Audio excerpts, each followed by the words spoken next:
안녕하세요, 신 교수입니다. 반갑습니다. 예, 아이고, 심 교수님, 지금 뭐 시간이 뭐 2시 다 됐는데, 아이고, 정말 고맙습니다. 여기 있는 한밤중에 새벽 2시에요. 네네. 여기는 네. 오후 이제 5시 반이에요. 네. 아, 그러시죠? 네네. 예, 아이고, 오늘 저 때문에 뭐, 저 주말에 오후 시간 내내 저하고 이 방송 잡혀갖고 아무것도 못 네. 하셨네요. 고맙습니다.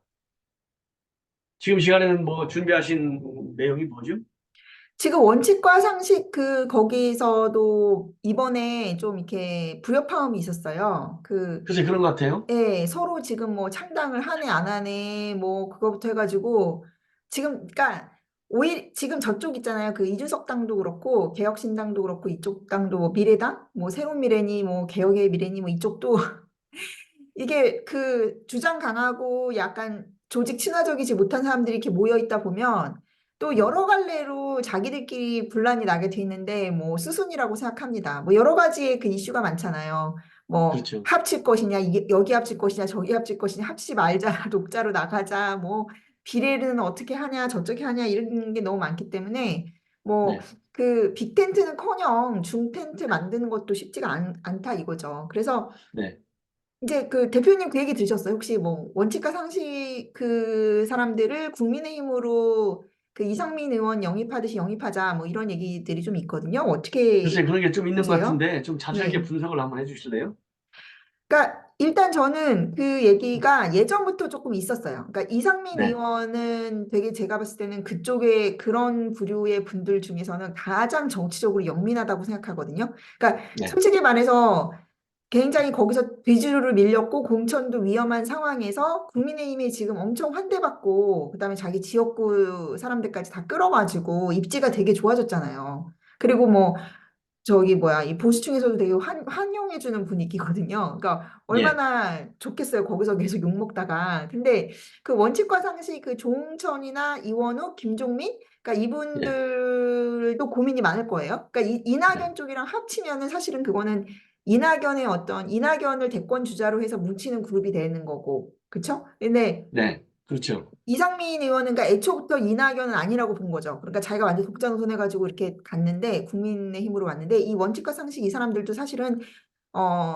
친문이라고 할 수 없거든요. 또 네, 왜냐하면 새가 없는 사람인 거죠. 그러니까 네, 김종민 같은 사람도 원래 안희정계였거든요. 그래서 그렇죠. 예, 조응천도 어쨌든 보수 쪽에 있던 사람들이고, 이제 이 사람들 성향이 좀 달라요. 그러니까 음, 각자 도생적인 스타일이니까 지금 국민의힘으로 끌어오자 이런 얘기가 나오는데, 그러니까 저는 예전부터 그런 방식이 되게 필요하다고 저는 생각했거든요. 왜냐면 음, 이상민 의원식의 모델이라면 저는 괜찮다고 보는 거예요. 왜냐면 이 사람들이 실질적으로 거기서 지역구의 그 세력이나 지역구에서의 인지도나 이런 거를 가지고 들어올 수 있잖아요. 그러니까 예를 네, 들면은 귀순을 하는데 적기를 끌고 오는 그런 귀순 용사인데 양양자의 경우는 다른 게 양양자는 사실 광주가 지역구기 때문에 그러니까 권은희도 네, 마찬가지지만 광주를 베이스로 하기 때문에 국힘으로 이렇게 지역구 의원으로서의 메리트가 별로 없단 말이에요. 자기가 뭐 네, 네, 수원이나 이런 데 험지에 나가지 않는 이상.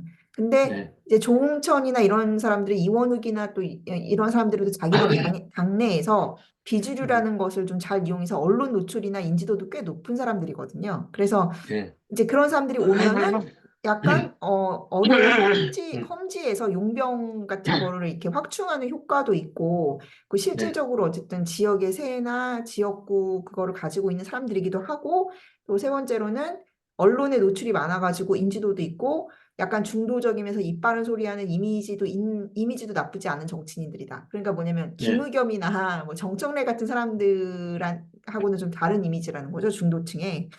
네, 그래서 저는 되게 추진해 볼 만한 일이고, 지금 저쪽에서 불협화음이 나오는 게 결국 그 원칙과 상식 이 세 사람도 과연 이낙연이라는 사람을 대선 주자로 해서 밀고 나갈 수 있느냐, 이 고민일 것 같고, 또 네, 얼마 전에 이원욱 씨가 또 특이한 발언을 했어요.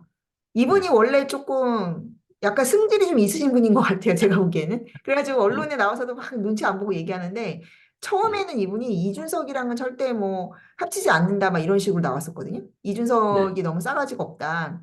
그렇죠.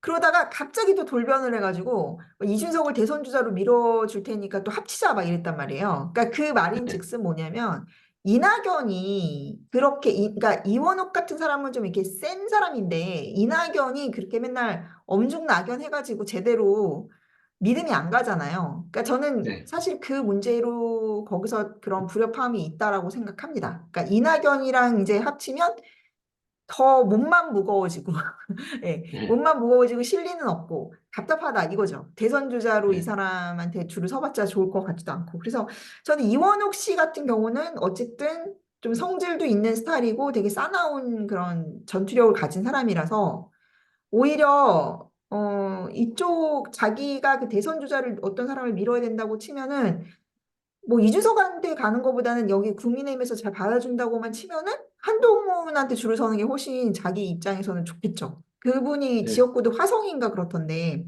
그러니까 음, 굉장히 국민의힘으로서는 후보 내기 어려운 험지, 막 오산 이런 데처럼 험지거든요, 거기가. 네. 대깨문들이 많고. 그래서 뭐 저는 그 정치적인 효과도 있을 것이고 실질적으로 그 사람들이 지역구 의원이라는 점 등등을 봤을 때 괜찮을 것 같다고 저는 생각해요. 네. 대표님 네. 어떻게 생각하세요? 아주 참 복잡한 얘기인데요. 네, 그래서 뭐 그거는 좀 더 지켜보는 게 좀 좋을 것 같고, 저는 이제 맨 처음에 이제 시작할 때 제기됐던 문제, 네, 그러니까 이제 이낙연 측하고 그다음에 비경 3인방, 예, 네. 이 사람들의 이제 갈등이 결국은 이제 2027년도 대선하고 연결된 그거랑 것이고, 연결돼 있죠. 예, 네. 제일 핵심은 그게 이제 2027년 대선하고 연결이 돼 있는데 대선하고 연결해서 지금 이제 씨를 뿌려야 되는데 씨 뿌리려면 공천을 누가 주느냐 되잖아요. 그러니까 비명계 살인마에서 이낙연한테 안 준다고 그러죠. 처음부터 이낙연이 너는 총선 불출마, 대선 불출마해 이렇게 시작했잖아요. 근데 이제 이낙연 측에서는 아이 뭐 등치를 보나 모르구나 이낙연이 같은 세 보이는데 그렇죠 외형적 네. 스펙으로. 그런데 이제 그 이제 비명 3인방 측에서는 거꾸로 공천권은 쥐들이 행사하려고 이쪽에서는 이낙연이 행사하려고 그러고 이 사실상은 이제 공천 싸움 때문에 이제 오늘 날새면 이제 오늘인데 오늘 뭐 이 공동으로 창당 행사를 연다고 그랬다 안 연다고 했다 왔다 갔다 하는 것 같아요. 근데 뭐 안 연다고 그랬다가 내일 그러니까 공동 창당 행사가 이제 무산됐다 그래서 언론에서 또 욕을 막 하니까 아니야, 또 그건 내일대로 할 거야, 또 이렇게 해놨거든요. 예, 그러나 그 헌다 하더라도 그건 정상적인 공동 창당 행사가 아닐 것이다. 예, 우선 그냥 내부적으로 알력과 이견은 그냥 책상 속에 놓아두고 우선 잔치 먼저 하고 보자. 지금 이렇게 가는 것 같고요. 그리고 이제 그게 제일 큰 국정권의 싸움이고 두 번째는 이제 이름을 두고도 싸우는 것 같더라고요. 이름. 왜냐하면 이름이요? 네. 이름 왜냐하면 이게 지금 이제 개혁 미래당이라고 되어 있잖아요. 네. 개혁미래당이라고 이제 자기네들이 이름을 적어놨는데 우선 개혁혁신당 이게 이제 이인석 이름하고 같이 맞물리잖아요. 개혁신당하고 개혁신당. 네. 개혁신당이라는 게 이제 앞에 하여튼 개혁자가 들어가니까 여기는 개혁미래당 이름이 있는 게 이준석하고 또 헷갈리고 그런 데다가 또 뭐냐 이재명도 헷갈려요. 왜냐면 이재명이는 물론 더불어민주당이지만은 이재명이 세력은 개딸들이잖아요. 개딸 개가 들어가니까 안 좋은 거예요 또. 개가 들어가니까. 그래서 또 이름 갖고도 또 싸움이 났다는 거예요, 이름. 요 두 가지 음. 때문에 싸움이 났다고 하는데, 어쨌든 간에, 다른 이제 군소정당들은 이제 그대로 고하고 가는데, 지금 나름대로 이제 제3지대 창당 세력들 중에서 제일 세다고 할 수 있는 그 민주당. 요게 지금 싸움이 지금 벌어진 거예요. 그래서 지금 이제 일단 봉합하면서 가긴 가는데, 이게 이제 공천 과정에서 싸움이 본격화될 것이다. 저는 그렇게 생각을 합니다. 음. 저는 그것도 그렇고 또 그 음, 들리는 일설에 의하면 그 네, 이상민 의원이 조홍천 의원한테 국힘 가자고 많이 개인적으로 많이 그 뭐야 접촉을 해가지고 설득을 하고 네, 있다 뭐 그런 썰이 네, 있더라고요. 그러면은 당연히 좀 애리까리 유혹이 있겠죠. 네, 그렇죠. 유혹이 여러 가지로 있겠죠. 네. 왜냐면은 이제 지금 이제 삼지대가 보면은 이제 그 뭐 여론조사 기관하고 여론조사 시점에 따라서 많이 차이가 있지만 최근에 이제 지난 주 목요일 날 금요일 날 나온 뭐 이 갤럽이라든가 MBS 여론조사를 보면 음. 삼지대 정당들의 지지율이 확 줄어들었어요. 확 근데 제가 줄어들어가지고 보기에는 3%까지 떨어졌죠, 지금. 이게 3%까지 떨어졌는데 저는 그 여론조사를 별로 신뢰하고 싶지 않아요. 왜냐하면 아무리 한다는데 20%짜리가 한 1, 2주 만에 3% 떨어진다. 그건 좀 말이 안 되는 것 같아요. 상식적으로 볼 때. 그래서 그거는 여론조사 기관에서 좀 속된 말로 장난치기 아니냐. 저는 그렇게 생각이 드는데 어쨌든 음. 추세로 보면 이게 줄어드는 추세거든요. 그런데 이제 문제는 뭐냐. 지금 제 상당히 필요하다. 뭐 나는 중도층이다. 무당층이다. 이렇게 하면 비율이 25% 내외나 돼요, 이게. 그러면 이제 25% 내외가 제3당으로 안 가요. 삼지대로 안 가요. 국민의힘하고 민주당에서 뜯어먹을 게 있잖아요. 막말로 얘기하면. 요 뜯어먹을 포션이 줄어드는 거죠. 그러려니까 요걸 없애야 되니까 지금 이제 국민의힘 이런 그 사람들 가지고서는 이상민하고 대화가 잘 안 되니까. 그리고 어쨌든 간에 비명 3인방도 이상민 얘기가 더 셀 거 아니에요. 그래서 지금 이상민을 앞세워가지고 지금 이제 이 조홍천 이런 사람들을 끌어들이려고 하는 것 같아요. 예. 그런데 제가 보기에 이제 조홍천 같은 거는 좀 옛날서부터 본래 그 사람은 뭐 좌파가 아니라 우리 우파인 사람이거든요. 이 우파인 사람이기 때문에 가능성을 배제할 수 없다. 그런데 이제 거기에 김종민이는 완전히 이건 좌파예요. 본래부터. 노무현 게 아니겠습니까? 예. 그리고 이현욱도 마찬가지고. 그래서 이상민도 본래 자유선진당이잖아요.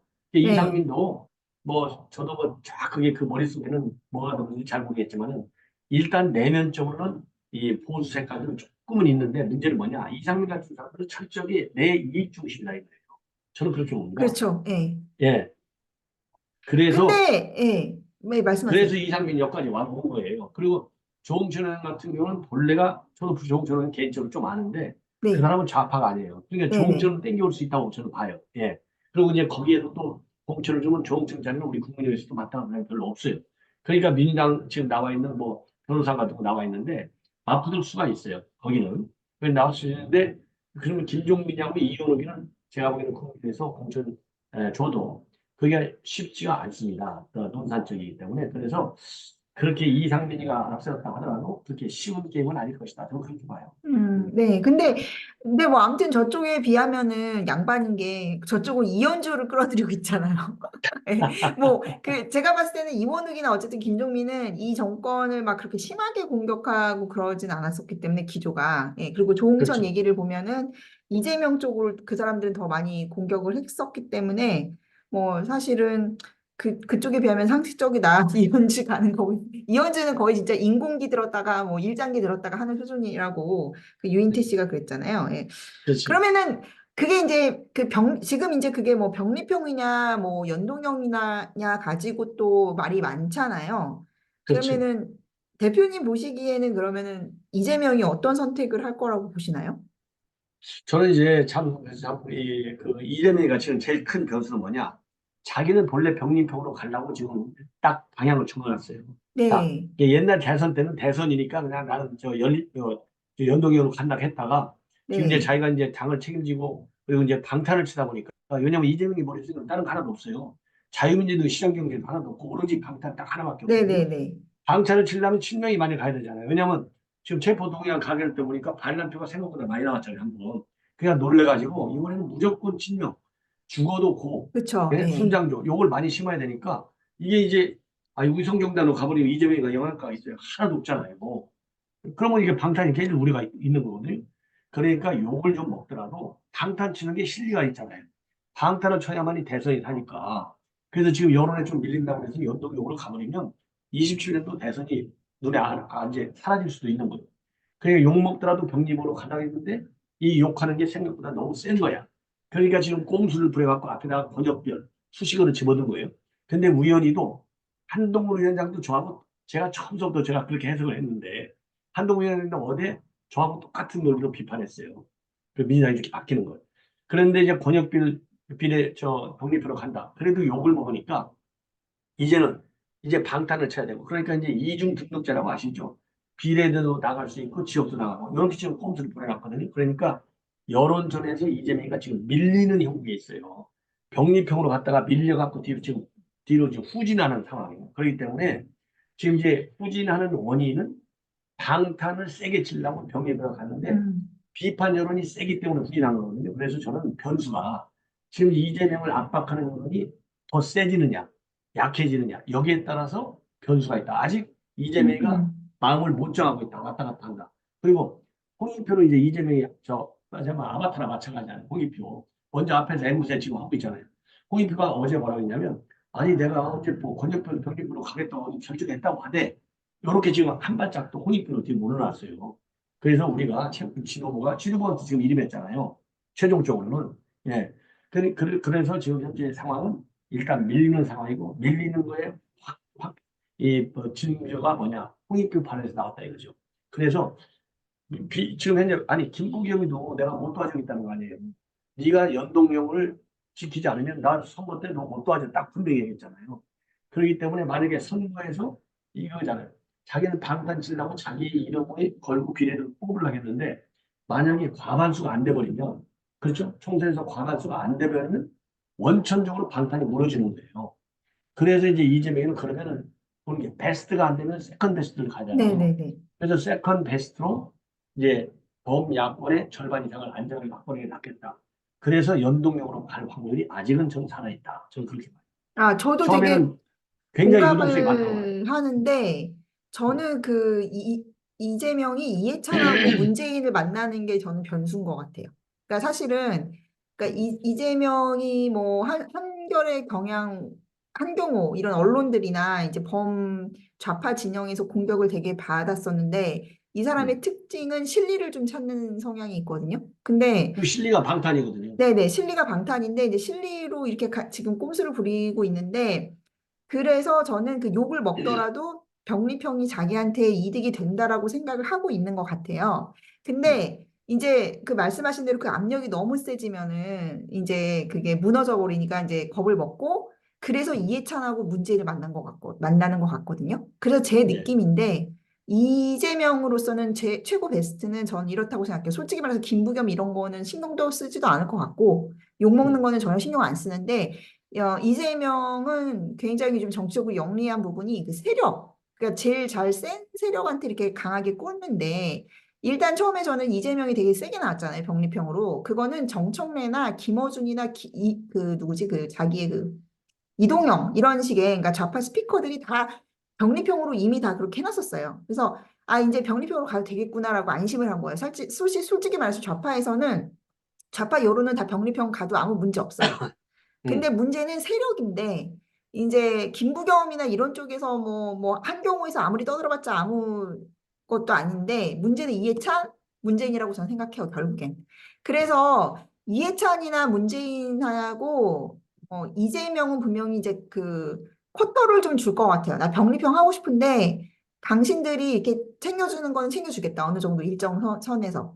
저는 그런 보관 때문에 비공개로 만나는 거라고 생각하거든요. 그리고 이번에 이해찬도 저 이재명한테 뭐 통합으로 뭐 해달라. 통합으로 해달라. 그거는 내 몫을 달라. 그 자기 뭐 신장식인가? 그 신성 뭐 그 사람 아무튼 자기가 사무총장 앉혀놓고 했잖아요. 조정식, 이해찬이가. 조정식, 예. 조정식 사무총장. 조정식이 뭐 아무튼 그러니까 이해찬은 아 내 것 좀 챙겨줘 그 얘기인 것 같아요. 그러니까 통합을 하라는 그렇죠. 게 연동형하라는 게 아니고 그리고 문재인의 성향상 이재명이랑 싸우지 못할 거예요. 그러니까 문재인은 항상 이렇게 자기 리스크를 줄이는 식으로만 해왔거든요. 그러니까 문재인도 그냥 뭐 제가 봤을 때 문재인이 특별히 임종석한테 의리가 있는 것 같진 않고 뭐 윤건영이나 고민정 그러니까 자기가 꼽아놓은 그 옛날 청와대 그쪽의 식구들 몇 명은 챙겨줘. 나 그러면은 딴지 안 걸게. 그 정도에서 합의가 되면 저는 권역병 비례형 갈 거라고 생각해요. 아, 그러니까 저기 저도 뭐지? 그래서 지금 번역병, 병리병. 예, 이제 이재명이는 이미 참 이재명이가 이제 이해찬이 이미 만났잖아요. 네. 이해찬이가 처음 만날 때 이해찬은 이제 병리평이냐 권역별이냐 저 병리평이냐 뭐 연동형이냐 요거에 대해서 세게 얘기 안 한 걸로 언론에 네, 나오는데 네, 네, 네. 그거는 이제 그 이재명은 지금 정확하게 이해찬은 우리 신 교수님 말씀대로 자기 목 네, 이렇게 네, 네. 공천을 공정하게 해달라. 음, 예, 통합적으로 해달라. 이거는 뭐 내목 찾아달라는 내목 얘기잖아요. 찾아달라는 거지. 예. 예, 딱 그 얘기. 그러니까 이제 이해찬이는 그렇게 세게를 안 하는데 오늘 또 지금 이해찬이가 광주 가서 한 게 지금 이제 우선 뭐 항상 뭐 이해찬이 야권에 감춰간 뭐 우리 윤석열 대통령이 이제 비판한 거잖아요. 네네. 그래서 오늘 또 이제 광주에 갔고 전두환 노태우 때도 이렇게까지 안 했는데 이 무도한 정부도 처음 봤다. 자, 그러면서 4월 총선에서 그 민주당이 이게 과반만 넘겨서 일당이 되면 윤 정권을 엄하게 견제할 수 있다. 그러면서 이제 이리저리 저리 왔다 갔다 하는 사람들, 이런 사람들 정치해서는 안 된다. 이게 이제 이낙연이 욕하는 거죠. 그죠? 예. 네. 그 신당파들 이제 욕하는 건데, 그리고 이제 4천원지 말고 시스템 공천을 해달라. 이런 시시 당부했다라는 얘기까지 오늘 또 공개를 했어요. 요 얘기는 이제, 그러니까 이제 쉽게 얘기해서 친노하고, 그러니까 이제 이해찬이가 대선 때부터 도왔잖아요. 그러니까 자기 몫을 달라는 얘기고, 그래서 여기 그 이해찬이는 지금 비례대표 제도에 대해서 특별하게 언급이 없어요. 네네네. 그런데 문제는 뭐냐? 문재인은요, 지금 연동형이라는 게 문재인 정부 때 이걸 만들었잖아요. 그래서 네네. 문재인은 말을 하고 안 하고 간에 지금 친문세력들이 일제히 연동형을 고수하고 있어요. 그게 80명이잖아요. 그러니까 친문세력들이 전반적으로 이 연동형을 주장하고 있기 때문에 네네. 문재인은 연동형이다, 뭐, 독립이다, 말을 안 한다 하더라도 이 병립형을 지지는 안 해요. 그쵸. 예. 네. 그래서 근데, 제가 보기에는 그래서 지금 이제 그 음, 음. 문재인의 영향력은 큰 그 영향가가 없을 것이다. 없어요, 없어요. 예, 네. 예, 비례대표에는 영향가가 없고 핵심 인물들 몇 명은 이제 그러니까 고민정이 안 자르잖아요. 쉽게 네네. 얘기해서 고민정 못 자르는 것은 이제 뒤에 이제 문재인 때문에 못 자르는 거거든요. 그래서 이제 몇 명, 그 윤영찬이도 잘라내잖아요. 문재인 밑에서 공구수석이 했어도 그래서 문재인 밑에 있다고 해서 친문이라 해서 다 살려주고 몇 결국 명만 살려줄 것 같아요. 예, 네. 친명 우선으로 가는데 몇 명만 살려주고 그 부분에 대해서 지금 이제 이재명이가 해명을 하면서 그 양해를 구하더라고요. 그런데 이제 왜 네네. 그러냐? 왜 그러냐? 문재인이가 지금 이제 의뢰요, 갑이 아니고. 왜냐면 네네. 이 문재인의 사법 리스크가 엄청 크게 지금 남아 있잖아요. 언제라도 검찰이 칼로 가는데 그때 우리 국회에서 민당들이 이제 문재인 표를 안 들어준다? 그럼 그냥 가는 거거든요. 그러니까 지금 이제 문재인도 의리이기 때문에 뭐 비례대표제에 대해서 아니면 공천에 대해서 그냥 시스템을 좀 공정하게 좀 해달라 이런 뭐라고 그럴까요? 제스처나 쓰지 자기의 메시지를 낼 만한 힘은 지금 빠졌다. 아, 저는 그렇게 없죠. 봅니다. 네. 예, 예. 저는 저는 그렇게 그래서, 봅니다. 예, 저는 음, 그러니까 여러 가지 재반 여건이 뭐 김부겸이 아무리 난리를 치든 이탄이가 아무리 음, 난리를 치든 전 영향가 없다고 생각하고요. 이미 예, 저는 민주당은 일당 독재? 그러니까 이재명이 장악을 한 것 같아요. 그렇죠. 왜냐면, 음, 그러니까 이재명은 핵심 포스트들의 지지를 받고 있잖아요. 뭐 예, 김어준도 있고 이동영 저 스피커들 있고 그다음에 이해찬이 뒷배 있잖아요. 그러니까 예, 갑은 어쨌든 이재명인데, 음, 저는 그래서 권역별 병립형으로, 가기 위해서 그런 추인 절차를 밟고 있다. 이해찬 음, 만나고, 문재인 음, 만나고, 저는 그렇다라고 생각을 하고요. 그리고 이제 그 이재명 그 워딩을 자세히 보시면 아시겠지만, 그러니까 조국 같은 애들은 버려지는 거죠. 그러니까 조국이 뜬금없이 음, 이준석의 신당이랑 합쳐된다. 그래서 이제 조국이랑 이탄이나 이런 그 연동형 외치는 애들이 항상 하는 말이 있거든. 용해인 이런 애들도 그렇고. 우리가 200석 만들어가지고 반윤년 돼야 된다라는 게 연동형 하는 애들의 주장인 거고. 근데 지금 이제 말씀하신 대로 이재명은 지금 자기가 표 계산을 해봤을 때는 그 권역별로 병립형을 하면은 이제 그 제3당을 완전 죽여버리는 거예요. 그렇죠. 이준석이든 신당 이낙연이든 완전히 이낙연이랑 다 죽이는 거죠. 신당을 다 죽이는 거예요. 저는 그래서 그 원칙과 그렇죠. 상식도 지금 국민으로 힘으로 갈까 하는 게 그 그렇죠. 권역별 비례 때문에 그렇다고 예, 생각하는데, 그러니까 이재명은 이제 신당을 다 죽이고 한동훈하고 반반 싸움으로 할 수 있다라고 생각은 하는 거예요. 그러면은 그렇죠. 그러니까 지금 이해찬도 워딩이 과반수로 나오잖아요. 원래 이해찬이 예, 옛날에는 뭐 200석을 200석. 해야 된다는 둥 난리를 치고 그랬었는데 이제 그 설레발이 들어가고 현실적으로 우리가 과반을 해서 이재명 당을 하겠다?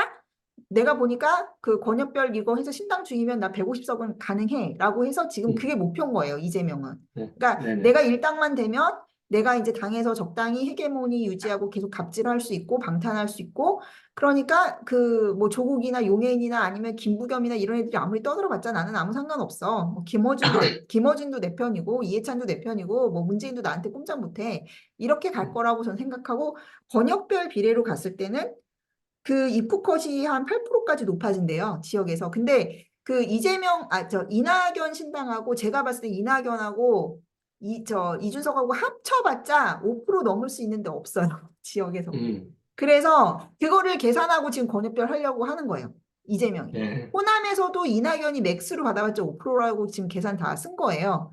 그래가지고, 저는 그것 때문에 지금 신당 다 쪼개버리고 지금 반반 싸움 하겠다라는 거고, 그게 국민의힘엔 전혀 나쁘지 않죠. 국민의힘의 그렇죠. 입장에서는. 네. 그게 국민의힘은 본래부터 연동형을 반대했었죠. 네, 본래서부터. 원래. 그러니까 그 원래서부터 원래 연동형 반대했죠. 자체는, 그러니까 저는 연동형 자체는 저쪽에 그 범좌파를 키우는 그 꼼수죠. 그러니까 그렇죠. 예, 왜냐면 예. 예, 좌파들은 원래 그 지역구는 민주당 찍고 뭐 저기 뭐야 비례는 뭐 정의당 찍고자 그런 식의 거를 계속 했었으니까 걔네들은 이렇게 나눠 음, 먹기 이런 거 품맛이 그런 거 좋아하잖아요. 막 연대 만들어 가지고 이제 그건데 지금 이재명은 그거 상관없다. 나는 과반만 하면 되고 내가 보기에는 이렇게 내가 내 개딸 전체주의를 가도 과반 이상은 가능해라는 자신감이 있어가지고 그렇게 하는 거예요. 그리고 지금 음, 뭐 여론도 지금 다 병리평으로 하자고 다 돼 있잖아요. 그리고 그렇죠. 이재명을 지지하는 사람들의 정서가 그래요. 그러니까 그 사람들이 정서가 약간 일당 독재 파시즘이 있어요. 그러니까 맞아요. 기존에 문재인을 지지하던 막 뭐 따뜻한 뭐 좌파 이런 게 아닌 거예요. 막 이렇게 뭐 약자를 돕고 그게 아니라 정말 나치당처럼 우리가 되게 억눌렸던 음, 하층민들이 한번 잡아보자 이런 식의 그 음, 약간 문화혁명적인 그런 정서라서 음, 저는 그거를 이제 이재명 그걸 알거든요. 자기 지지층의 그 음, 공격성이나 그런 거를 김어준, 이동영 이런 애들의 그 공격성 그거를 막 충족시켜주지 못하면 자기 버려지는 거 알아요. 그렇기 음, 때문에 저는 제 예측은 권역별 병리평으로 가기 위한 빌드업을 계속 해놨고, 계속 다 그 세뇌시켜 놨었고, 지지층 다 동원해 놨었고, 어, 이해찬하고 문재인만 추인해주면 나는 된다. 예, 그렇게 음. 생각하고 지금 하는 것이고, 뭐 말씀하신 대로 문재인이야 원래부터 그런 사람 아닙니까? 그냥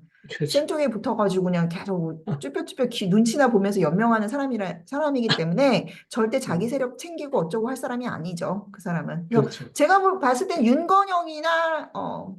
윤건영이나 고민정 정도 챙겨주고 원래 또 맞아요. 문재인이 임종석은 싫어했기 때문에 예, 네. 임종석이나 저 윤영찬은 아마 잘릴 가능성이 클 것 같아요. 음. 그러니까 지금 아예 본격적으로 그거를 민주당도 왜 모르겠어요. 그러니까 지금 센 저기 임종석이하고 그다음에 윤영찬이 지금 아웃 작전을 아예 노골적으로 하고 있지 않습니까? 그러니까 윤영찬만 바본 거죠. 괜히 맞아요. 임종석 얘기를 아무런 두 번 죽는 거예요. 예, 윤영찬이 두 번 죽어. 두 번 죽는 거죠. 아무 영양가도 없는 임종석하고 그러니까 고민정 얘기를 듣고서는 고민정이 아니라 지 그러니까 혼자 살려고 그러는 거고. 그러니까 고민정은 그러니까 그냥 그 얼굴 마담이기 때문에 못 자르죠. 그 고민정이야. 그러니까 고민정, 윤건영 그런 사람들이 잘 살아남는 거죠. 괜히 이제 문재인 음, 팔아가지고 적당히 네, 살아남는 네, 것이고. 네. 임종석 얘기 들었던 윤영찬만 낙동강 오리알 되고 갈 데 없어지고. 음, 예. 그러니까 지금 그거를 근데 한동훈 비대위원장이 그 운동권 청산 프레임을 내세웠잖아요. 근데 이제 음, 운동권 청산 프레임을 내세우면서 좀 잘하고 있는 게 그거를 이간질 프레임으로 딱 전환을 또 잘 하더라고요.